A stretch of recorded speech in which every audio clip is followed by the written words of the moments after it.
दूर किसी जंगल में मम्मा चिड़िया अपनी बेटी गुड़िया के साथ रहा करती है। एक दिन गुड़िया अपनी मम्मा से बोलती है, मम्मा मम्मा मुझे खीर खाने का बड़ा मन कर रहा है, आप मेरे लिए खीर बना दीजिए ना।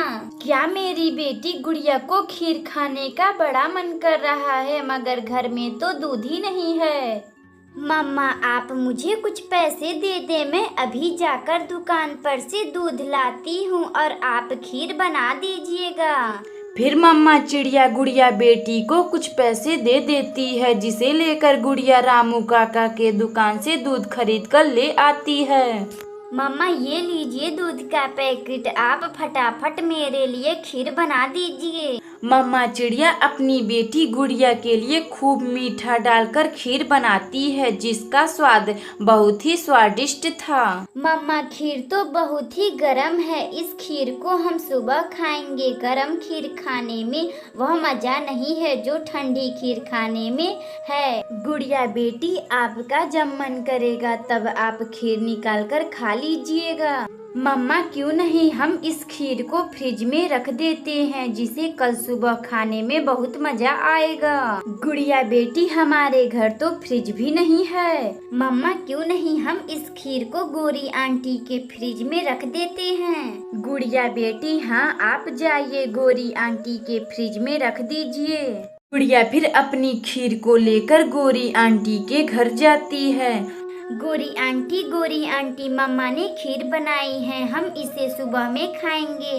ठंडा खीर तो खाने में बहुत ही मजा आता है, आप इसे फ्रिज में रख दीजिए।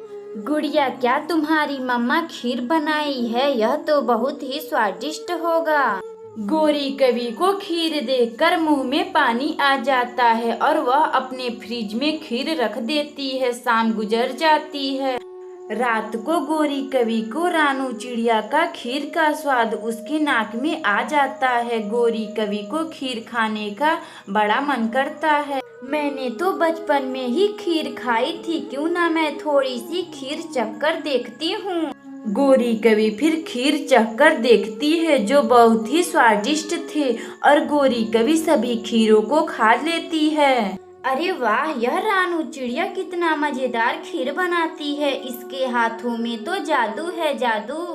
गोरी कवि सभी खीरों को खाकर सो जाती है। अगली सुबह गुड़िया अपनी मम्मा से बोलती है, मम्मा खीर ठंडी हो गई होगी, अब मैं जा रही हूँ गोरी आंटी के फ्रिज में से खीर लाने। गुड़िया बेटी हाँ क्यों नहीं, आप जाइए और खीर लेकर आइए, फिर हम उसे बड़े मजे से खाएंगे। गुड़िया चिड़िया फिर गोरी कवि के पास जाती है। गोरी आंटी जी मेरी खीर ठंडी हो गई होगी, आप मुझे मेरा खीर दे दीजिए, हम उसे बड़ी मजे से खाएंगे। खीर कैसी खीर, वह तो मैंने खा गई है, फ्रिज में रखने का किराया समझकर। गोरी आंटी वह खीर मेरी मम्मा मेरे लिए बनाई थी, आप उसे खा ली हैं। गुड़िया वह तो मैं खीर खा ली हूँ, तुम जाकर अपनी मम्मा से बोलकर दूसरा खीर बनवा लो।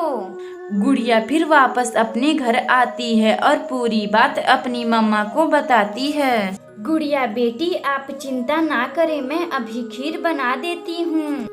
रानू चिड़िया फिर अपनी बेटी गुड़िया के लिए खीर बनाती है, जो बहुत ही स्वादिष्ट था। गुड़िया बेटी ये लीजिए अपना खीर, आप इसे खाकर बताएं कि यह खीर कैसी बनी है। गुड़िया चिड़िया खीर खाती है, जो बहुत ही स्वादिष्ट था, और गुड़िया अपनी मम्मा की तारीफ करने लगती है। उस दिन से गुड़िया चिड़िया और रानू चिड़िया खुशी खुशी रहने लगती हैं। अगर आपको यह कहानी अच्छी लगे तो वीडियो को लाइक करें और चैनल को सब्सक्राइब करें और बेल आइकन को दबाना ना भूलें। हमें कमेंट बॉक्स में बताएं कि हमारी कहानी आपको कैसी लगी। रानू चिड़िया का बेटा कुक्कू और गोरी कवि का बेटा जग्गू बहुत शरारती थे। वह सब नदी के किनारे बैठे हुए थे। मम्मा मम्मा मुझे कुल्फी खानी है। मेरे प्यारे बेटे जग्गू, अभी तो तुमने कुछ ही देर पहले कुल्फी खाई थी, मेरे पास फिर से इतने पैसे नहीं हैं कि मैं तेरे लिए फिर से कुल्फी दिलवा सकूं। जाओ मम्मा, मैं आपसे बात नहीं करूँगा गंदी मम्मा। जग्गू फिर अपनी मम्मा गोरी कवि से ऐसा बोलकर खेलने के लिए कुक्कू के पास चला जाता है। रानू चिड़िया, तुम्हारा बेटा कुक्कू कितना समझदार है। वह सुबह से कुछ भी नहीं खाने के लिए कहा है और अपनी मम्मा से कभी पैसे भी नहीं मांगता है। गोरी जी, सबके बच्चे तंग करते हैं, मेरा कुक्कू भी कोई कम नहीं है। अभी कुछ दिन पहले ही दूध खौलता हुआ कुक्कू घर में गिरा देता है। गोरी जी, क्यों ना हम लोग अपने बच्चों को कुछ दिनों के लिए बदल देते हैं। आप मेरे कुक्कू के साथ रह लीजिएगा और मैं जग्गू के साथ रह लूंगी। फिर मम्मा चिड़िया और गोरी कवि अपने बच्चों को फेल बदल कर अपने अपने घर लाती हैं। आंटी आंटी गोरी आंटी जी, मैं कभी शरारत नहीं करता हूँ, फिर भी मम्मा मुझे हमेशा खरी कोठी सुनाया करती थी। कुक्कू, हाँ, तुम तो कभी शरारत भी नहीं करते थे, फिर भी तुम्हारी मम्मा तुम्हें हमेशा कुछ ना कुछ सुनाया करती थी। आंटी आंटी गोरी आंटी जी, मुझे बहुत जोरों की भूख लगी है, कुछ खाने को हो तो मुझे दे दीजिए ना। कुक्कू, तू रुक, मैं अभी तेरे लिए जंगल में से जाती हूँ और कुछ सेव तोड़कर ले आती हूँ। फिर गोरी कवि कुक्कू का मनपसंद सेव लाने निकल जाती है। इधर रानू चिड़िया जग्गू से बातें कर रही थी। जग्गू, तुम तो बिल्कुल चुपचाप से हो, फिर भी तुम्हारी मम्मा तुम्हें शरारती बोलती हैं। रानू आंटी, मेरी मम्मा हमेशा मुझ पर डांट लगाया करती थी, कभी कभी तो बोलती हैं शरारत नहीं बंद करेगा तो मैं तुम्हें जंगल में छोड़ आऊंगी। जग्गू, तुम अपनी मम्मा का चिंता मत करो, अब तुम कुछ दिनों तक मेरे साथ रहोगे। यहाँ पर हम लोग खूब मजे करेंगे। मैं जा रही हूँ दाना लाने। रानू चिड़िया फिर दाना लाने अपने खेतों में चली जाती है। इधर जग्गू को मस्ती करने का मन करता है। जग्गू मटका का भरा हुआ पानी घर में डाल देता है। राजू कबूतर, अब मैं चलती हूँ, जग्गू मेरा इंतजार कर रहा होगा। जग्गू, वह क्यों? लेकिन तुम्हारे बेटे का नाम तो कुक्कू है ना। कबूतर भैया, हम और गोरी कवि बच्चों को फेल बदल किए हैं। कुछ दिनों तक जग्गू मेरे पास रहेगा और कुक्कू गोरी कवि के पास रहेगा। फिर मम्मा चिड़िया दाना लेकर अपने घर आती है तो वह बोलती है, पानी, यह पानी कहाँ से आ गया? ही, रानू आंटी भीग गई। जग्गू, यह तुमने क्या किया है? रानू आंटी, सॉरी, मुझे माफ कर दे, अब मैं कभी ऐसा नहीं करूँगा। जग्गू रानू चिड़िया से झूठी माफी मांग लेता है। इधर कुक्कू को भी मस्ती करने का बड़ा मन कर रहा था। पापड़ ले लो पापड़, पापड़ ले लो पापड़। कुक्कू को भी पापड़ खाने का बड़ा मन करता है। गोरी आंटी भी नहीं है, अब मैं पापड़ कैसे खाऊंगा? अभी कुक्कू को गोरी कवि का साड़ी दिखाई देता है। वह उसे लेकर जाकर पापड़ वाले को दे देता है और पापड़ खरीद लेता है। इतना मजेदार है यह, खाने में बहुत ही अच्छा लग रहा है यह पापड़। तभी कुछ ही समय बाद गोरी कवि आती है और अपने साड़ी को ना देखकर कुक्कू से पूछती है, कुक्कू, तुमने यह क्या किया? तुमने मेरी साड़ी बेचकर पापड़ खा लिया। इसी तरह कुछ दिन तक चलता रहा। फिर गोरी कवि कुक्कू को हार मानकर उसके घर पहुंचा देती है और जग्गू को अपने घर ला लेती है। दोनों बच्चों अपनी मम्मा के साथ खुशी खुशी रहने लगते हैं। अगर आपको यह कहानी अच्छी लगे तो वीडियो को लाइक करें और चैनल को सब्सक्राइब करें और बेल आइकन को दबाना ना भूलें। हमें कमेंट बॉक्स में बताएं कि हमारी कहानी आपको कैसी लगी। रानू चिड़िया का परिवार जो बहुत पहले से चूड़ियाँ बेचता आया है। रानू चिड़िया भी अपना चूड़ी बेचने का व्यापार आगे बढ़ा रही थी। वह सुबह उठ जाती और सभी जंगलों के घरों में जाती और चूड़ियाँ बेचती थी। कुक्कू और गुड़िया, अब मैं चूड़ी बेचने जंगल में जा रही हूँ। आप लोग अपना ख्याल रखिएगा और कहीं घूमने मत जाइएगा।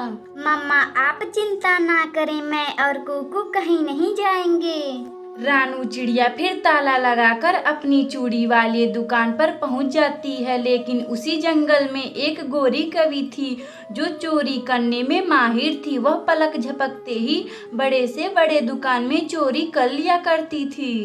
कल मुझे शादी में जाना है और तैयार होने के लिए मेरे पास कुछ भी नहीं है। अगर ऐसे ही चली जाऊंगी तो बहुत हंसी उड़ेगी। फिर गोरी कवि अपना पर्स लेकर रानू चिड़िया के दुकान पर जाती है।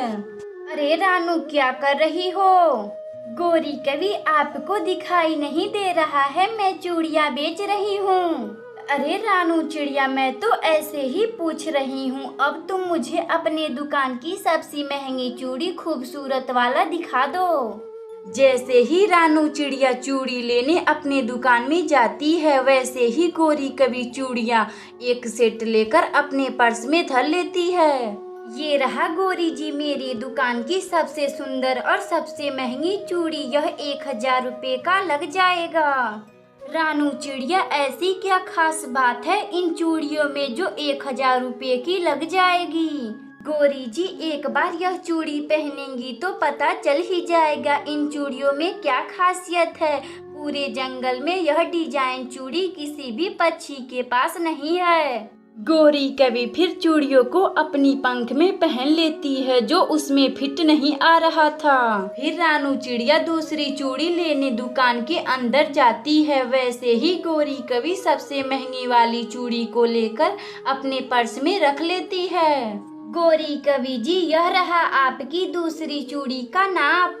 गोरी कवि फिर उस चूड़ी को भी पहनकर देखती है, लेकिन वह उस चूड़ी को नहीं लेती। वह तो पहले से ही कुछ चूड़ियों को गायब कर दी थी। रानू चिड़िया, अब मैं चलती हूँ। तेरी सारी महंगी चूड़ियाँ मेरे पंख में फिट नहीं आ रही हैं। सारी चूड़ियाँ छोटी छोटी हैं। अगली बार थोड़ा बड़ा साइज लेकर आना। ठीक है गोरी जी, अपना आप नाप लिखवा दे। अगली बार मैं आपके लिए बड़ा साइज चूड़ी ले आऊंगी। गोरी कवि रानू चिड़िया को नाप देकर खुशी खुशी चली जाती है। कालू जी, आज मैंने उस रानू चिड़िया को चूना लगा दिया। यह देखो कितनी सुंदर सुंदर चूड़ियाँ चुरा कर लाई हूँ। गोरी जी, यह आप ठीक नहीं कर रही हैं। किसी न किसी पक्षी के दुकान पर रोज चोरी कर रही हैं। आप एक दिन पकड़े जाएंगी तो खूब मार पड़ेगी। कालू कौवा अपनी पत्नी गोरी कवि को बहुत समझाया करता था, लेकिन वह कहाँ मानने वाली थी और वह हमेशा चोरियां किया करती थी। अगली सुबह गोरी कवि का राशन खत्म हो जाता है। कालू जी, आप जाएं, राजू कबूतर के दुकान से राशन ले आएं। गोरी जी, पैसे मेरे पास नहीं है राशन के लिए। कालू जी, आप एक तो काम भी नहीं करते, एक राशन भी नहीं ला पाएंगे। गोरी जी, आपको लाना है तो आप जाइए, मैं नहीं जाने वाला हूँ। आप रहने दे, मैं खुद जाती हूँ और राशन चुरा कर लाती हूँ, निकम्मे पति। गोरी कवि अपने पति को ऐसा बोलकर राशन लाने राजू कबूतर के दुकान पर जाती है। कबूतर, मुझे 2 किलो चावल दे दो। राजू कबूतर फिर चावल लाने दुकान के अंदर जाता है। वैसे ही कुछ सामान गोरी कवि चुरा लेती है। तभी गोरी कवि को सामान चुराते हुए राजू कबूतर देख लेता है। गोरी कवि, यह क्या कर रही हो? कुछ नहीं तो कुछ नहीं, मैं तो कुछ भी नहीं कर रही हूँ। गोरी कवि, चोरी करना बहुत बुरी बात है। ठीक है राजू कबूतर, तुम मुझे माफ कर दो। अब मैं कभी भी नहीं चोरी करूँगी। फिर गोरी कवि को अपने किए पर पछतावा होता है और वह अब चोरी करना छोड़ देती है। कालू कौवा और गोरी कवि अब खुशी खुशी रहने लगते हैं। अगर आपको यह कहानी अच्छी लगे तो वीडियो को लाइक करें और चैनल को सब्सक्राइब करें और बेल आइकन को दबाना ना भूलें। हमें कमेंट बॉक्स में बताएं कि हमारी कहानी आपको कैसी लगी।